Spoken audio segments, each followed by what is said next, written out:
Hello everybody, it's TMOG217. Welcome to a LEGO Marvel set review. Today we're looking at set number 76248, the Avengers Quinjet.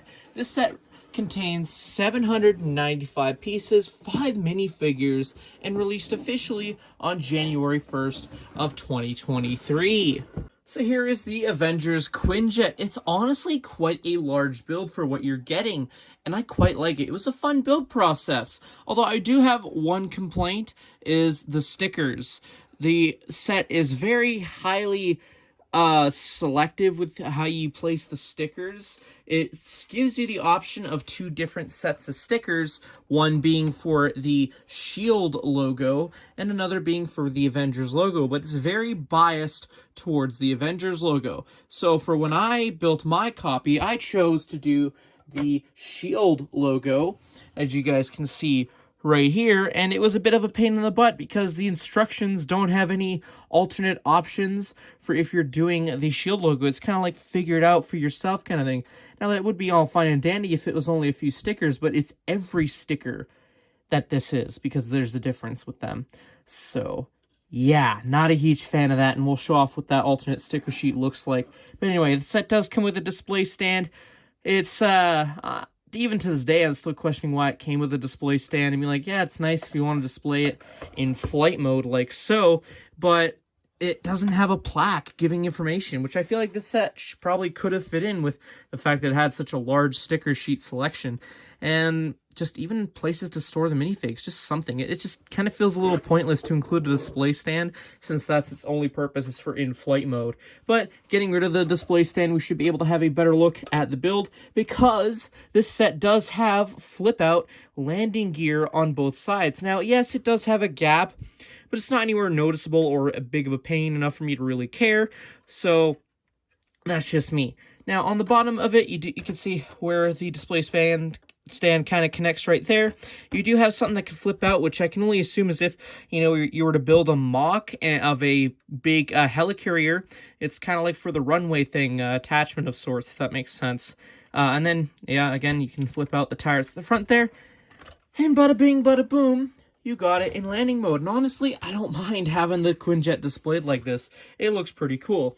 Now, you may obviously notice that there's a way for you to display the Iron Man figure, and that is very easily attached via some bricks right there. And we'll have a closer look at that minifigure later, of course. But anyway, looking at the interior of the build, you could flip up the cockpit, which does say at least 2 minifigures. But I have Black Widow kind of placed right here. You can kind of see some of the sticker designs. And again, these stickers are the exact same for the Ultimate one. Kind of a waste, but whatever. So, nice control panel. Now, one issue I did have at first when building this set for Black Widow is there's no weapon storage because she does come with her batons. One thing that, isn't mentioned, but I figured out quite quickly here, is the set does have some unintentional weapon storage. Or maybe it's intentional, who knows? It wasn't really mentioned. So there's some clip bricks right there that you can attach both the batons. So I like that. It's a cool little detail for you to discover, and I don't think anyone's really covered that, and that's entirely fine. Anyway, you may be wondering, okay, well, that's cool and dandy all, but how do you get access to the interior? Simple, you flip this up, and wow, what an interior this is. So, as you guys can see, I have 3 of the other minifigures displayed in here. You can sit up to a total of 6 minifigures, technically 7 if you want to have one standing up. But anyway, you can display Loki in here. He doesn't fit in with his crown, I guess, if that's what it's called, the horned helmet. So you have to use his alternate hairpiece, which in order to make him sit in there while he's being a prisoner. No weapon storage for his scepter, unfortunately, but that's fine. Anyway, you can fit Thor as well as Captain America. Again, we'll have a look at those minifigures later on in the review, but there's not much really to talk about for the interior. I mean, there are a little bit of areas for some gear, as you can kind of see at the back there. It's a little bit difficult to see from this angle, but if you flip the build around, and look, there's a rear access hatch, which can be flipped down. And it's a little bit of a weird ramp if you're trying to make minifigures come out of this, because it's a little bit of an odd angle, but it's okay. It's whatever. It's just holding a pair of handcuffs as well as a radio on that side. And then on this side, it is holding a radio and a pair of binoculars, if you kind of can't tell, but that's what just is there. Sorry for the poor lighting, it is what it is, apologies. But anyway, I don't know, there's not really much else to say about this build, and then I guess you can turn that up and down. So, yeah, pretty cool build overall. Let's have a look at the minifigures now that we've pretty much covered everything with this. Oh yeah, the stickers. So everywhere that you guys saw a design on this build, that consisted of this sticker sheet, and it even says it's sticker sheet B, which is nice. It tells you the difference between the two. But here is sticker sheet A. It is practically all the same stuff, just with the Avengers logo. Kind of makes sense. This is meant to be an Avengers Quinjet, but it doesn't make sense because the minifigures included are kind of based on when this was a Shield Quinjet. Sorry, my bad. So yeah, it doesn't really give you many options. Like, okay, again, with the instructions, it is biased towards using option A, but doesn't really give you a lot of leeway with if you decide to go with option B, which is more screen accurate, most people would beg to argue. So it's a little bit of a pain in the butt because you're left over with an extra sticker sheet, and it doesn't seem really worth it to get an extra copy of this set just to use that sticker sheet. Heck, it even doesn't even seem like worth the hassle to get extra pieces to swap out with, because there's just so many stickers to swap out with. Anyway, I digress. Let's have a look at the minifigures included in this set. Let's take a look at the first two minifigures. On the left here, we have the Iron Man Mark 7 armor.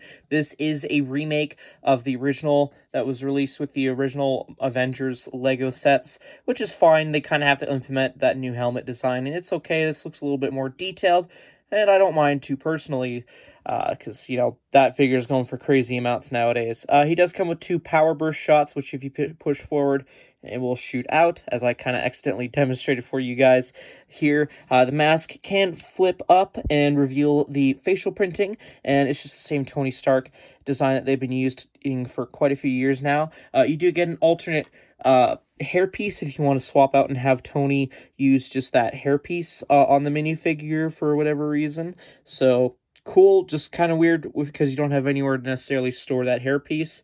Anyway, on the right here, you have Black Widow, and she currently, as the time recording, is exclusive just to this set, and she does have some very nice arm printing going for her. It's a little bit annoying that it doesn't have any leg printing. It seems to be a common trend with some Marvel characters now in bigger Lego sets to have like arm printing or really highly detailed torsos with just no leg printing, or even side leg printing, just anything. So yeah, she does have a double-sided facial expression as I just showed off, but yeah, torso is the only thing going for Black Widow. Anyway, let's have a look at the next two minifigures. Taking a look at the next two minifigures, we have Loki on the left here. He is currently an exclusive minifigure as well, just to this set, and he's got some nice leg printing. It's very screen accurate, I would say. He does use a gold spear scepter-like piece as Loki's scepter. It's okay. No way you could really get that look of the tip being bluish looking, that hold the Mind Stone. It's whatever. It looks more or less what it is. You do get the option to swap out his helmet for his hairpiece if you want. So that's really cool. Same hairpiece used in the CMF. So I like that they're doing some consistency with the Loki figures, and it does have a cloth fabric piece, and guys know me, I love my cloth fabric capes. But anyway, flipping that up, you can see the back torso print, which wasn't necessary, but it's nice they include nonetheless. And as you guys can see, there is an alternate facial expression for when he's captured. I kind of am questioning why they didn't include the Tesseract, because this facial print is kind of taken from a scene where, Thor and Loki are using the Tesseract to go back to Asgard. So it's kind of weird that it wasn't included, but it's still a nice facial print nonetheless. It's probably going to be a popular one with the fact that the Loki series also featured that look, as well as Marvel's Avengers Endgame. Anyway, moving on to the figure on the right, it is Thor, and I don't like this minifigure. Yeah, sure, the torso is accurate to what was shown possibly in Avengers, but the facial print is the same one used as Bro Thor. I don't like that LEGO's continuing to reuse Bro Thor's facial print for any iteration of Thor, because, again, Thor was very young in Avengers, and here we have a facial print of Thor with graying on the beard. It just doesn't make any sense to me. And this is the exact same minifigure used in the Thor's Hammer buildable set. Fine, reuse that exclusive minifigure or a former exclusive minifigure in another expensive set. Sure, whatever. Lego does what Lego does. But just change up the facial print. Give them some leg printing, something. Come on, Lego. Anyway, uses a fabric cape, so points for that, but not really. And you can see the back torso print right there. Cool stuff. Anyway, not much else to say about this. It's kind of weird that he has a lightning bolt. Could have been the Tesseract. Anyway, let's move on to the final minifigure. For the final minifigure, we have Captain America in his Avengers-looking outfit. Nice inclusion, although same thing. He just suffers from just a torso being exclusive to this minifigure, which is nice, but again, no leg printing where there absolutely could have been. Anyway, he uses that cowl piece, which is a very good part usage. I've been a fan of this piece ever since it was introduced, and the facial print is the same as every Captain America minifigure ever since Avengers Endgame. The same thing goes for Cap's shield. So again, only thing going for this figure is the torso. Alright, moving on. Taking a look at the instructions, it's a pretty big book. I mean, it makes sense. It's almost an 800-piece set. Yeah. Tells you right off from the bat that, you could go A or B. And, oh, I guess I'm an idiot. Apparently, you could do the shield one via digital building instructions. Congratulations, Lego. You're finally pushing people to use your app, which nobody uses. Great. I didn't. I struggled to choose through the shield one because I can't be bothered to use the space for an app I'm only going to use once. I would have preferred if they just would have done it, a separate instruction booklet, or an option where it shows what I'm about to point out. Anyway, do you have a progress bar at Captain America? Kind of weird choice, but then again, if you're going to choose one of the 4 different exclusive minifigures, I guess Cap's the way to go, I guess. Anyway, using an example right here, that is a good one here. Here's a page in the instructions that literally tells you, because again, this pair of instructions is biased towards the A copy of the sticker sheet. It could have easily said A or B for number 8, like literally use the same number palette and then just say A or B / or whatever, just something so that way you can use the same pair of instructions, but you aren't biased towards one or the other. Anyway, flipping all the way to the back, you have the completed model, as well as the parts listing that goes on for a few pages. No advertisements for other Marvel sets from the looks of things. Cool. And then a win at the back. In terms of extra parts, this is all that I got in my copy of the set. Overall, I want to love this set, but it's got so many inconsistencies and things that could have been done better. It's hard to love this set. It's great for a build experience for 130 Canadian. You get a decent minifigure selection, but why even call it the Avengers Quinjet when you're missing 2 of the Avengers? There's definitely room to add a Hawkeye minifigure, and there's definitely a way to include either Bruce Banner or a minifigure scale Hulk, preferably Bruce Banner, but still, why call it the Avengers Quinjet when you don't even include all the Avengers? It doesn't make any sense to me, especially with all the inconsistencies of the leg printing and the reuse of a minifigure that isn't even accurate. And just the build process with the stickers, I can go on and on about this. It's got so many greats, but with the amount of greats there are equal amount of bads, I'd say. So, in terms of if you should pick this up, I'd say, sure, just be cautious of the fact of what you choose to do with the stickers and the inconsistencies. That's the best advice I can give. It's definitely there for your value. You get a decent amount of minifigures and new molds, whatever. Anyway, it's a cool set. Again, don't see the point of the stand. It's kind of pointless other than the fact of, using it in flight mode. Ugh. Anyway, I digress. Thank you everyone so much for watching. I hope you all enjoyed this review. If so, consider hitting that like button if you did enjoy. Leave a comment about your thoughts on the set in the comment section down below.